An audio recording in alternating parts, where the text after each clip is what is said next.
కోనసీమ జిల్లా ఇరుసుమండ బ్లోఅవుట్ వద్ద మంటలు ఇంకా అదుపులోకి రాలేదు. మూడవ రోజు కూడా ఓఎన్జీసీ రెస్క్యూ టీం తీవ్రంగా శ్రమిస్తోంది. బ్లోఅవుట్ తీవ్రతను తగ్గించేందుకు వాటర్ అంబ్రెల్లాను కొనసాగిస్తున్నారు. మరోవైపు ఓఎన్జీసీ యాజమాన్యంపై స్థానికులు ఆగ్రహం వ్యక్తం చేస్తున్నారు.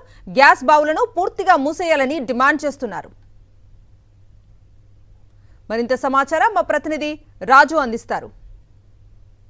ఇసుమండ వద్ద ఓఎన్జీసీ బ్లోఅవుట్ అదుపు చేసేందుకు ఓఎన్జీసీ రెస్క్యూ ఆపరేషన్ మూడో రోజు కూడా కొనసాగిస్తుంది. ప్రస్తుతం నేను ఏదైతే మోరీ 5వ నెంబర్ రిగ్ వద్ద ఉన్నాను. ఇక్కడ చూసినట్లయితే ఈ మూడో రోజు మంటలు కాస్త అదుపులోకి రావడంతో ఈ రెస్క్యూ టీం ఏదైతే ఉందో ఓఎన్జీసీ సంబంధించి ఫైర్ ఫైటర్స్ అంతా కూడా మంటలకు అతి సమీపంలోకి వెళ్లడం జరిగింది.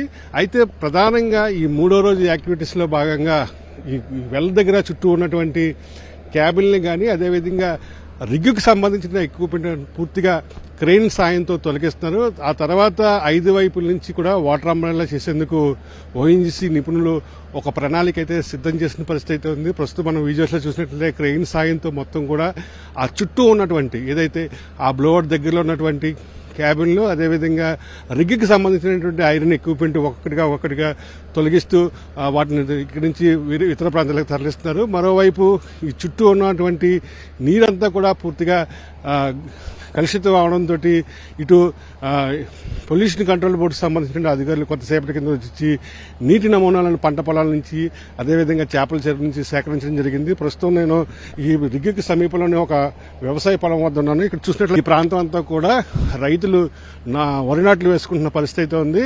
అయితే దీనికి సంబంధించి నారుమల్ నుంచి వరికి సంబంధించినటువంటి కట్లన్నీ తీసుకొచ్చారు. పచ్చని కట్లన్నీ కూడా ఈ ప్రమాదం సంభవించినప్పుడు ఈ అగ్నికలకి ఈ విధంగా మాడిపోయిన పరిస్థితి ఉంది. ఇక్కడ కింద మనం చూసినట్లయితే ఈ వాటర్ ఫ్లోకి అంతా కూడా ఈ వరి నాట్ల కట్లన్నీ కూడా ఇక్కడికి కొట్టుకొచ్చాయి. రైతాంగం అంతా అయితే ఇప్పటికీ దాదాపు ఎకరాకి 25,000 వరకు పెట్టుబడి పెట్టి నష్టపోయిన పరిస్థితి ఉంది.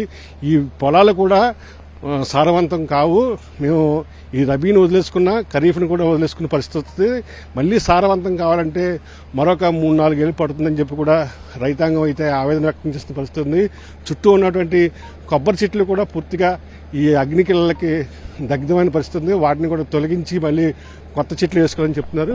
ప్రస్తుతం అయితే మూడో రోజు రెస్క్యూ ఆపరేషన్ లో భాగంగా సిబ్బంది అతి దగ్గరగా ఇక్కడికి వెళ్లి ఆ మంటల దగ్గరికి వెళ్లి ఆ చుట్టూ ఉన్నటువంటి ఎక్విప్మెంట్ ని ఒక్కొక్కటిగా తొలగిస్తూ క్రేన్ సాయంతో వాటిని ఇతర ప్రాంతాలకి తరలిస్తున్నారు. మరి 2-3 రోజుల్లో కూడా ఈ యొక్క బ్లోఅవుట్ అదుపులోకి వస్తుందని చెప్పి కూడా అధికారులు ఆశాభావం వ్యక్తం చేస్తున్నప్పటికీ మరికొన్ని రోజుల పాటు ఈ బ్లోఅవుట్ కొనసాగుతుందని చెప్పి కూడా కొంతమంది అధికారులు చెప్తున్నారు. ఓవరాల్ గా చూసినట్లయితే కోనసీమ ప్రజలు ఈ బ్లోఅవుట్ వల్ల భయంగా జీవిస్తున్న పరిస్థితి అయితే ఉంది. మూసివేసిన బావుల్ని నిలిపివేసి ఎటువంటి కార్యకలాపాలు చేయవద్దని చెప్పి కూడా ఇక్కడ ఉన్నటువంటి స్థానిక ప్రజలు కోరుతున్న పరిస్థితులు. శ్రీనివాస్తో కలిసి కరెస్పాండెంట్ రాజు, సాక్షి టీవీ, ఇరుసుమండ బ్లోఅవుట్ నుండి.